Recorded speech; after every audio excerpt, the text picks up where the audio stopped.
Good morning India. दोस्तों नमस्कार।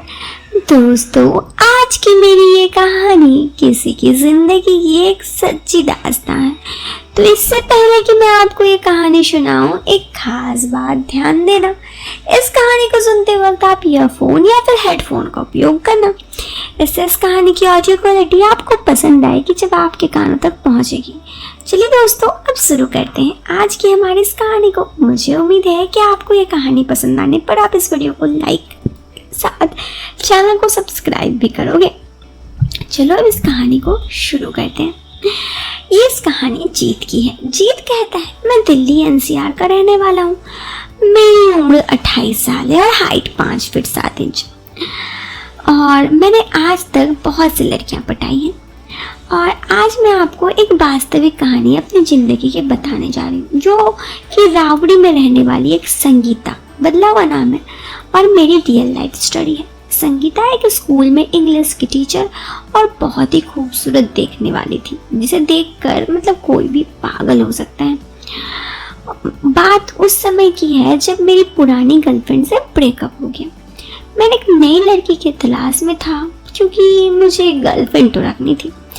आज तक मैंने बहुत सी लड़कियां और भाभियों को पटाया था, पर संगीता की बात कुछ और थी।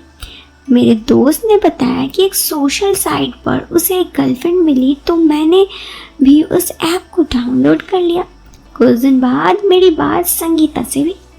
करीब 10 दिन बात होने के बाद हमारे मिलने का प्लान हुआ। मैं उससे मिलने रेवाड़ी पहुंच गया। जब मैंने उसे रियल में पहली बार सामने से देखा तो देखते रह गया। उसने सफ़ेद टी शर्ट पहना था और जैकेट और नीली जींस। वो काफ़ी खूबसूरत थी। मेरा मन कर रहा था कि बस देखते ही जाऊं, पर मैं थोड़ा हद में रहा और मैंने गाड़ी का दरवाज़ा खोलकर उसे गाड़ी में बैठाया। ये बहुत अच्छा लगा। मैंने उसे गाड़ी के ये दरवाज़ा खोला। फिर हम दोनों गुरुग्राम के एक मॉल में गए। एक दूसरे को जानने के लिए बहुत सारी बातें की। हमारी करीब 10 दिन से बातें हो रही थी। थोड़ी ही देर में हम दोनों एक दूसरे से काफ़ी खुलकर बात करने लगे। फिर मैंने उसे बताया कि एक लड़की के साथ मेरा अभी ब्रेकअप हुआ है। इसके जवाब पे उसने कहा कि उसका कोई बॉयफ्रेंड नहीं रहा और वो अभी तक सिंगल थी। मन ही मन मुझे लगा कि संगीता झूठ बोल रही है, क्योंकि आज के दिन में 30 साल की उम्र तक तकरीबन कोई ना कोई लड़की का गर्लफ्रेंड बॉयफ्रेंड तो हो ही जाता है। फिर हमने साथ में खाना खाया और थोड़ी देर रुककर मैं उसे रेवाड़ी छोड़ने के लिए चला गया। उस दिन हमारे बीच और कुछ नहीं हुआ। फिर उसके बाद हमने मिलना बढ़ गया और आखिरकार एक दिन हम मॉल में से घूम कर वापस रेवाड़ी के लिए निकल पड़े और उससे थोड़ी बहुत बातचीत हो रही थी। इस बीच हम दोनों थोड़ा सा खुल गए थे। मैंने मॉल की पार्किंग में उसके साथ उसका हाथ भी पकड़ा था। वो बोली, जीत तुम काफ़ी फास्ट हो। पर वो दिसंबर के 2018 की बात थी, सर्दियों में की बात थी, और उस वक्त 10 मिनट तक हम दोनों वहीं पार्किंग में रुके रहे। उसके बाद हम दोनों घर निकल गए घर के लिए। हमारे बीच अब बहुत सारी बातें होने लगी और हमेशा की तरह मैं संगीता को लेने रेवाड़ी पहुंचा और वहां से सीधे दिल्ली मेरे दोस्त के फ्लैट गया। रूम में जाते ही मैं और संगीता एक दूसरे के बाहों में गुम हो गए और एक दूसरे से बहुत सारी बातचीत करने के बाद एक दूसरे के साथ काफ़ी टाइम उठाए। उसके बाद वो उसको जाना था, क्योंकि उस फ्लैट में सिर्फ मैं था। शायद थोड़ी वो अनकंफर्टेबल फील कर रही थी। फिर मैंने कहा ठीक है। मैंने संगीता को बधाई दी कि आज तुम पूरी लड़की बन गई। फिर हमने एक दूसरे के साथ थोड़ी सी 5-10 मिनट टाइम बिताने के बाद मैं और संगीता वहाँ से चले गए। कुछ समय बाद उसका ट्रांसफ़र उड़ीसा हो गया। अब हम दोनों एक दूसरे से मिल नहीं पाते, कभी कभी फ़ोन पर बातें होती। जल्दी ही उसकी शादी होने वाली है, तो उसने मुझे बोला कि अब हमें अलग होना है। लेकिन दोस्तों मुझे बहुत बुरा लग रहा था। मैं उसे खोना नहीं चाहता था और उसकी शादी हो जाना मतलब उसे एकदम खो देना। इसलिए मैं बहुत ज़्यादा नर्वस और इतना अजीब फील करता कि मानो क्या कहूँ। जब मैंने उसे ये बात कही कि मैं तुमसे शादी करना चाहता हूँ तो उसने साफ मना कर दिया कि उसके घर वाले कभी नहीं मानेंगे। अब मुझे इतना पता तो था कि वो मुझसे शादी नहीं कर पाएगी, तो मैंने उसे कहा शादी तो मत करना, कम से कम हम दोनों एक तो हो जाए। इस पर वो थोड़ा ना नुकुर करने के बाद मान गई। मुझे पता ही था कि वो मानेगी।